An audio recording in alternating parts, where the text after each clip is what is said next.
Hello students, आज मैं आपके लिए लेके आई हूँ क्लास 10th साइंस का एक topic ore and enrichment of ore, extraction of ore, जो कि मोस्टली इस टॉपिक से क्वेश्चन आपके बोर्ड्स एग्जाम में भी पूछे जाते हैं।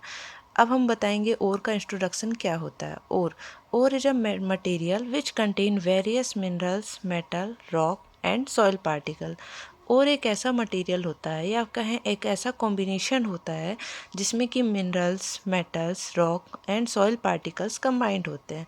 देन इसके एग्जाम्पल के फॉर्म में हम देख सकते हैं बॉक्साइड, एल्यूमिनियम, बॉक्साइड जो कि एल्यूमिनियम का एक और होता है। देन क्यूप्राइट एक और होता है कॉपर का। क्यूप्राइट से हम कॉपर को अलग कर सकते हैं, कॉपर को हम अलग से फाइंड आउट करते हैं। देन इसके बाद आते हैं हम enrichment of ore. Enrichment of ore में हमें दो तीन चीज़ें इसमें पढ़नी पड़ेंगी। पहली चीज़ तो ये कि ore are usually contaminated with a large amount of impurity. और इनरिचमेंट में ही हमारा एक वर्ड आता है गैंग। गैंग का क्या मतलब होता है? और ऐसे और जिसमें कि soil particle, sand particle, dust particle, ये सब कुछ होते हैं, उन्हें हम क्या कहते हैं? Gang. And the process which involve must be removed impurity from one two another metal.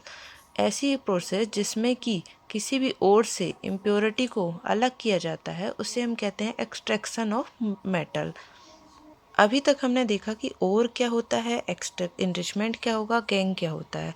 इसके बाद अब हम देखते हैं कि एक्सट्रैक्शन की प्रोसेस होती तो है ओर में से मेटल को फाइंड आउट करना, लेकिन अब वो किस किस कैटेगरी में होता है। रिएक्टिविटी सीरीज के बेस पे हम सभी ये जानते हैं कि हाईली रिएक्टिव एलिमेंट्स में आपके पोटेशियम, सोडियम, कैल्शियम ये सब आते हैं। तो अब हम रिएक्टिविटी सीरीज के बेस पे जो लो रिएक्टिव होंगे उनके लिए पर्टिकुलर अलग एक्सट्रैक्शन मेथड होगी, उसी तरह high reactive and moderately reactive के लिए भी अलग होगी।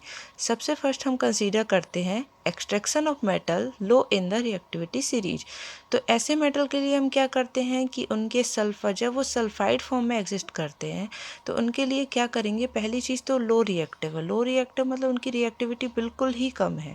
तो ऐसी कंडीशन में जो उनके सल्फाइड होंगे उनको ऑक्सीजन के साथ थोड़ा सा हीट करेंगे, और जैसे ही उसको हीट करते हैं तो हमको पहले उनके ऑक्साइड मिलते हैं। पहले हमें ऑक्साइड फॉर्म मिलेगा, देन ऑक्साइड को हीट करने पर हमें ओरिजिनल मेटल ऑब्टेन होगा।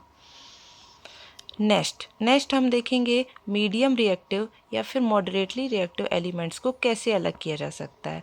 तो अब उसके लिए हम क्या करेंगे? उसके लिए प्रोसेस इन्वॉल्व होती है, उसे हम बोलते हैं रोस्टिंग।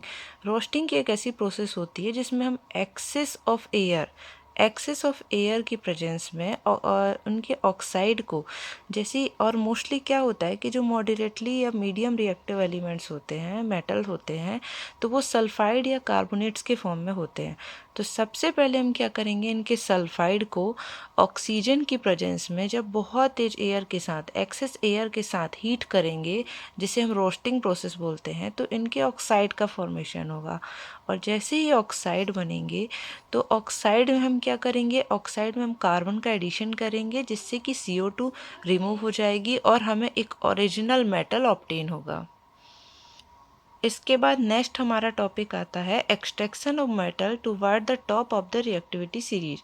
तो अब top of the reactivity series means highly reactive, most reactive elements. तो अब इसके लिए हम क्या करेंगे? हाईली रिएक्टिव मेटल्स के साथ क्या होता है कि जैसे ही वो थोड़ा सा भी मॉइस्चर, एयर या वाटर के कांटेक्ट में होते हैं, तो उनमें बहुत ज़्यादा एक्सोथर्मिक रिएक्शन होती है। तो इसके लिए हम क्या कर सकते हैं? इसके लिए हम इलेक्ट्रोलाइटिक रिडक्शन का यूज करते हैं, जिसे हम कॉमनली इलेक्ट्रोलिसिस के नाम से जानते हैं। तो इलेक्ट्रोलाइटिक रिडक्शन या इलेक्ट्रोलाइसिस, तो इसमें हम दो तरह की रिएक्शन करते हैं, at cathode and at anode. Cathode पर जो रिएक्शन होगी तो पॉजिटिव आयन क्या करेंगे? इलेक्ट्रॉन को एक्सेप्ट करके, न्यूट्रलाइज होकर के ओरिजिनल एलिमेंट या ओरिजिनल मेटल प्रोवाइड करेंगे। देन एनोड पर क्या होगा? एनोड पर नेगेटिव आयन जो होंगे वो अपना इलेक्ट्रॉन लॉस करके ओरिजिनल फॉर्म में मिलेंगे। ओके, अगर आपको वीडियो पसंद आया हो तो please like, subscribe and share. Thank you so much for watching this.